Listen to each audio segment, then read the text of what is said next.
বান্দরবানের নাইক্ষ্যংছড়ির ইউনিয়ন পরিষদগুলোতে নারী পুরুষের দীর্ঘ অপেক্ষা। ভোর থেকে শুরু হয়ে যা থাকে রাত পর্যন্ত। চলমান হালনাগাদ ভোটার তালিকায় অন্তর্ভুক্তি হতে প্রয়োজনীয় কাগজপত্রে সই নিতে ইউনিয়ন, উপজেলা এবং হেডব্যান্ড কার্যালয়ে মানুষের এমন উপস্থিতি।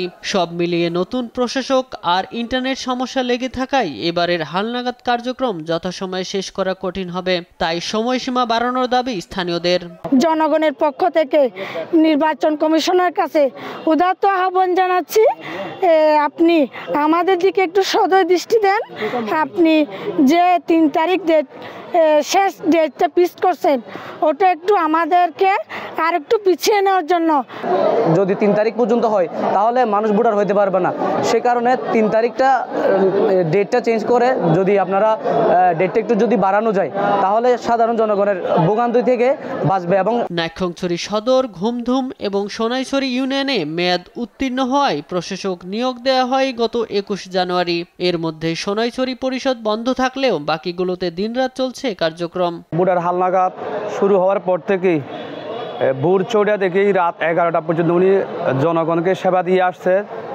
আছে রাত 1টায় ঘুম থেকে ওঠার পরেও জনগণকে সেবা দিয়েছে।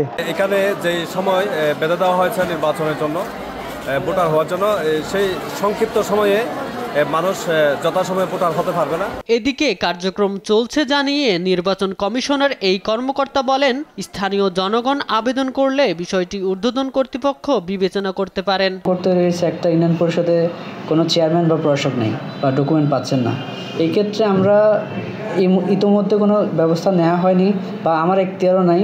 সেক্ষেত্রে যদি স্থানীয় জনগণ যদি আবেদন করেন, সেই প্রেক্ষিতে আমি চাইলে এই আবেদনটা ফরওয়ার্ড করতে পারি, আমার সিনিয়র অথরিটিকে জানাতে পারি। সংকট থাকায় ভোটার তালিকা হালনাগাদ কার্যক্রমের সময় বাড়ানোর দাবি জানান স্থানীয়রা।